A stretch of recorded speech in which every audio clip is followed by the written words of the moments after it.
I'm Dashima, and we are going to demonstrate the first sequence of the Prasha method, and this one is primarily targeting the first chakra. So this is a very grounding practice, and we're going to be focusing on the lower body specifically, basically hips, hamstrings, and all the way down to the calves.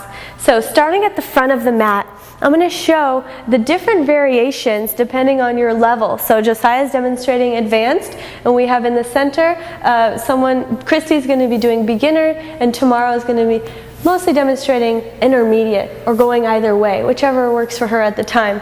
So starting at the front of the mat, just want to root down into the feet, because one of the most important elements of getting grounded is starting at the foundation, your feet. So close your eyes, starting in mountain pose, Tadasana.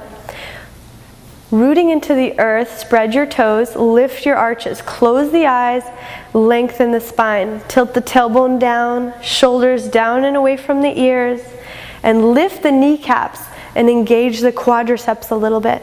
Crown of the head lifting towards the sky, pull in your lower belly, and start to work with the breath. Just inhaling, breathing in, expanding the lungs, exhaling, releasing, and start to visualize the core center of Mother Earth, the magma, and then that mantle, the solid element around the magma that holds it all in place. And connect with that layer of the earth so you can really feel the roots growing down from the soles of your feet all the way to the earth. And an important element to remember is to keep rooting through the feet, but lifting the arches so you activate that energy center that draws up through the legs and keeps you centered. And fold forward, palms to the earth, all the way into a forward bend. So this is a good opportunity to look down at your feet and see, are they parallel? Lengthening the spine, stepping your left foot all the way back into a deep lunge. Lower your knee with grace. Lower the knee, flip the back toes under, and there's a few variations. So variation 1, keep the palms on either side of the foot. Rooting down into that right foot, nice long spine, and look up. But don't crane your neck back, keep a nice neutral spine, neutral neck.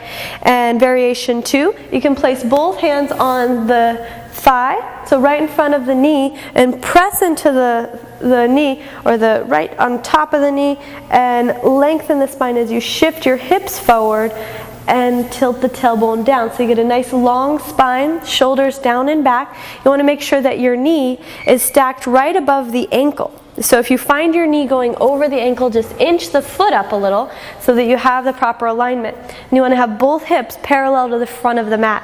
Third variation, inhale, arms sweep out and up. Interlace the fingers above you, nice long spine. So this elongates the front of the left hip extensors, especially for people who spend a lot of time in an office, or sitting, or driving, or traveling in an airplane, or anything like that. The hip extensors and the psoas tend to get really tight.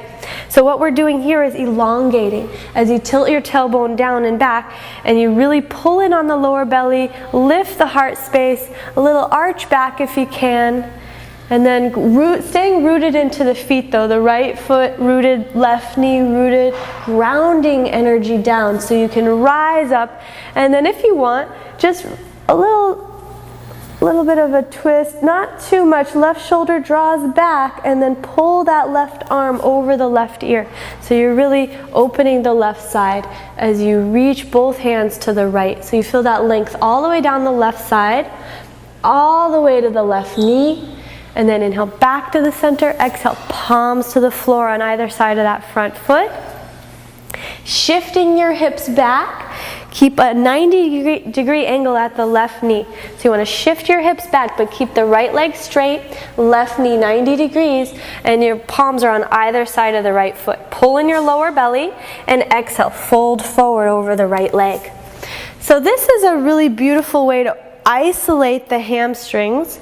You want to keep both hips parallel to the earth and a nice long spine. A couple of variations here. Variation 1, if you need a block, go for it. You can put a block under either hand on either side of the foot. Variation 2, right hand reaches for the outer edge of the right foot, pulling the toes back towards you here. So you're really isolating the calf muscle and the hamstring all the way back into the the sacrum as you lengthen the spine and look towards the toes. So you can either look towards the toes by lifting the chest, and as you lift the chest, you'll notice a little deepening of this stretch.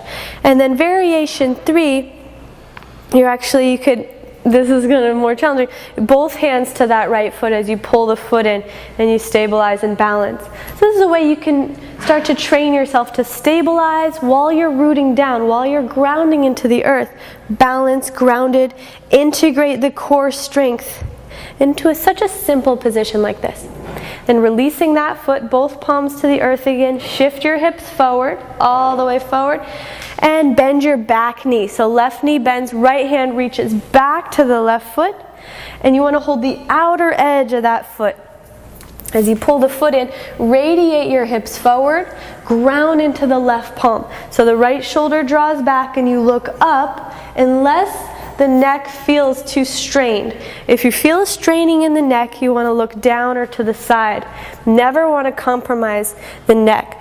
As you draw the right shoulder back, revolve the torso towards the sky and root down into the left palm. Grounding into the left palm, right foot, left knee. Revolve the torso as you open your heart to the sky. And pull that left foot in towards your hips. Deep breath. You're really opening the quadriceps here. Awesome. How does that feel? Nice. Release the back foot all the way down. And step the right foot back, coming onto your hands and knees here. Hands and knees.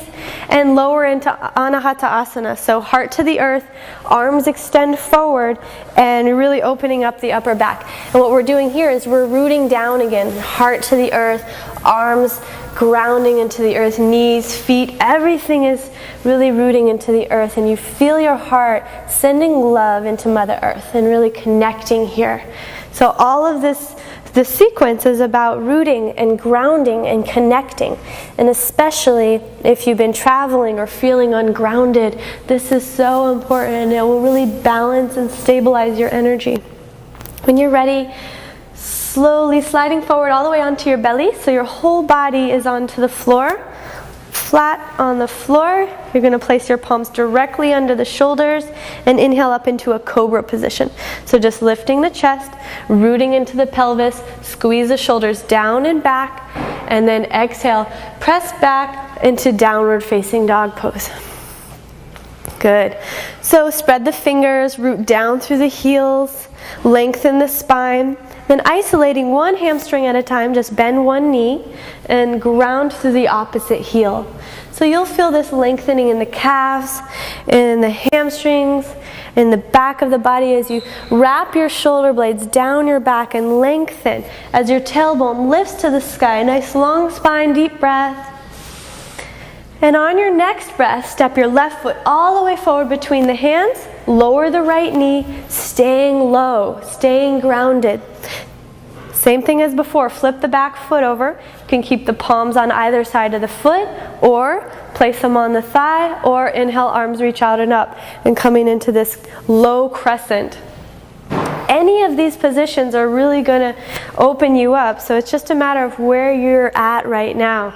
If your arms are reaching up, lengthen while you root down. Really feel the ground beneath you. Feel the earth supporting you as you have a reciprocal exchange, rooting down to rise up, lengthening both hips square to the front of the mat. If you want, you can lengthen this right side again by pulling the right arm over the right ear, both hands to the left, and you'll feel that all the way into the psoas on this right side, really nice and deep. Awesome. And then inhale back to the center on the inhale, and exhale, palms to the earth. Just like the other side, shifting the hips back to straighten that left leg, left knee. So you flex the left foot, and you don't want to sit all the way back on the heel. You want to keep a 90-degree angle at this right knee. So if you have to slide the left foot up a little, that's fine. That will allow you to stay more stable. It will also cultivate more core control, core strength here.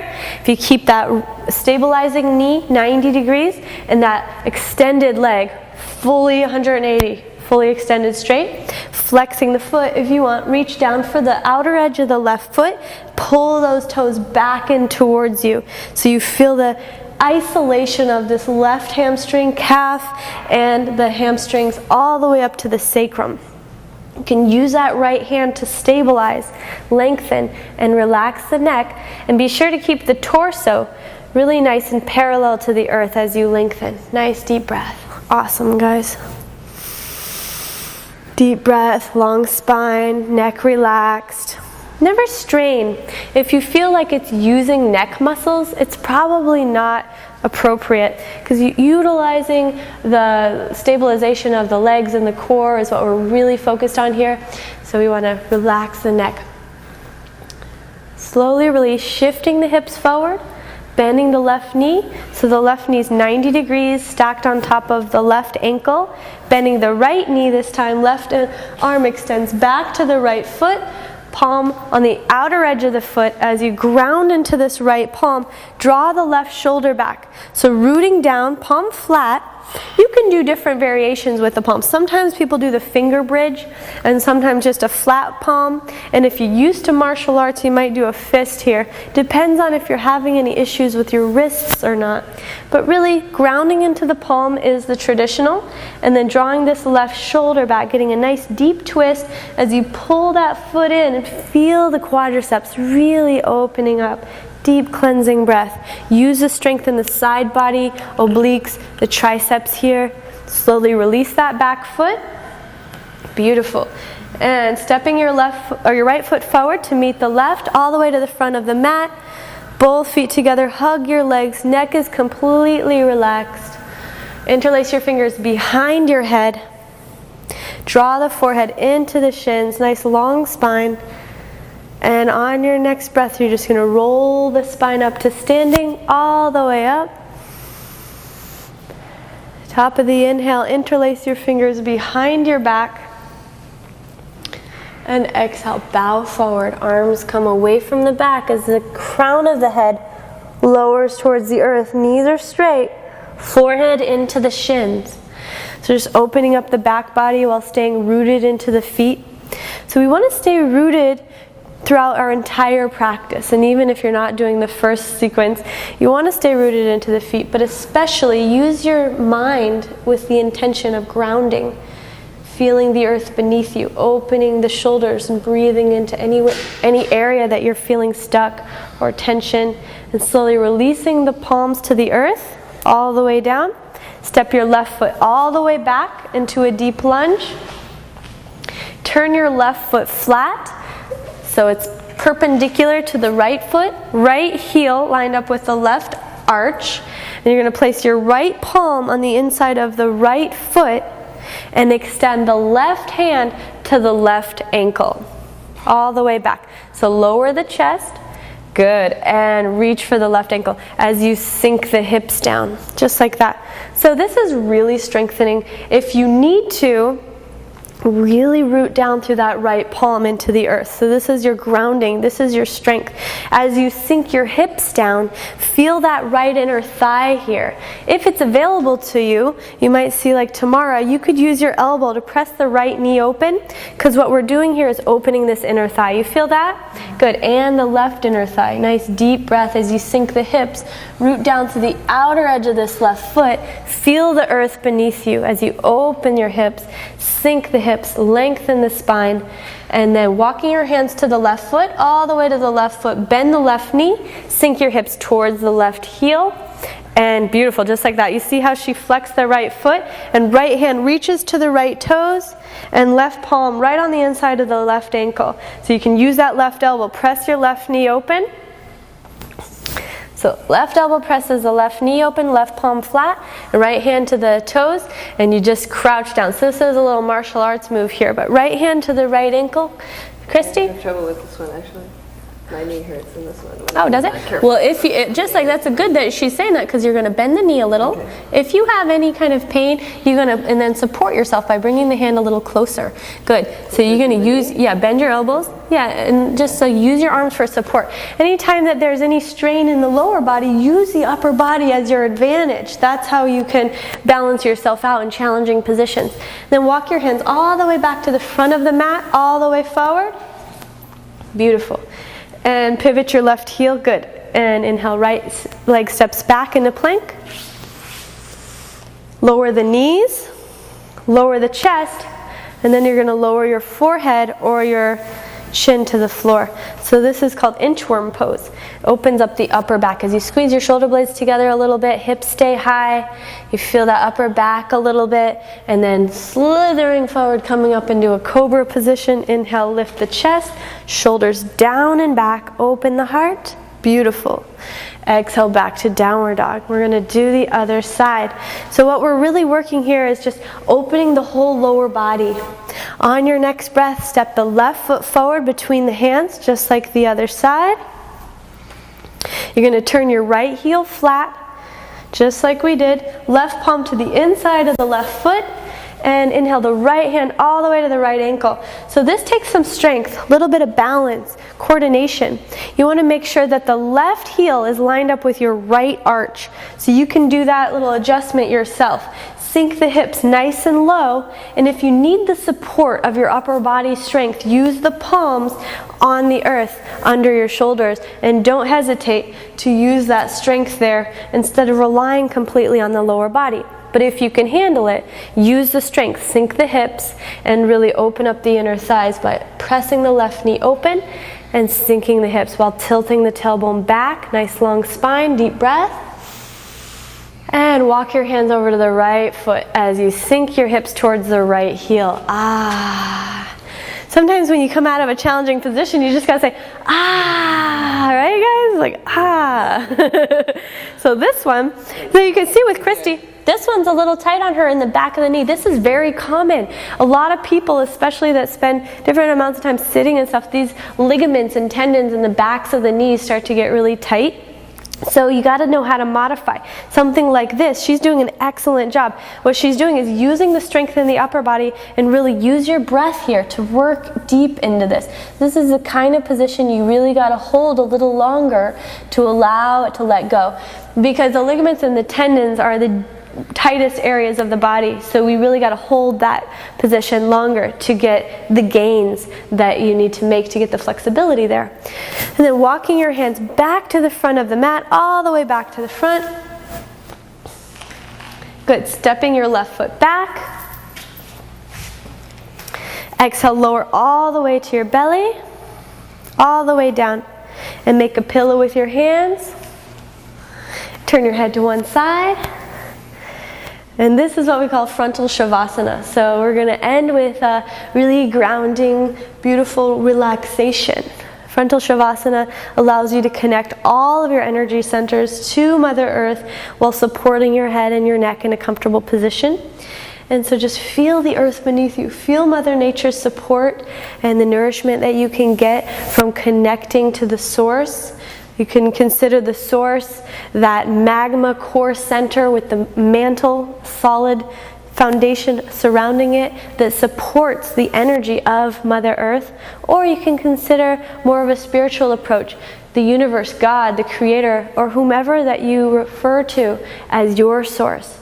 Touch base there and send love from your heart down into the earth and receive that same love, the same amount of love that you send, receive it back tenfold. You guys did excellent today. We're going to let them rest and have a beautiful day. Namaste.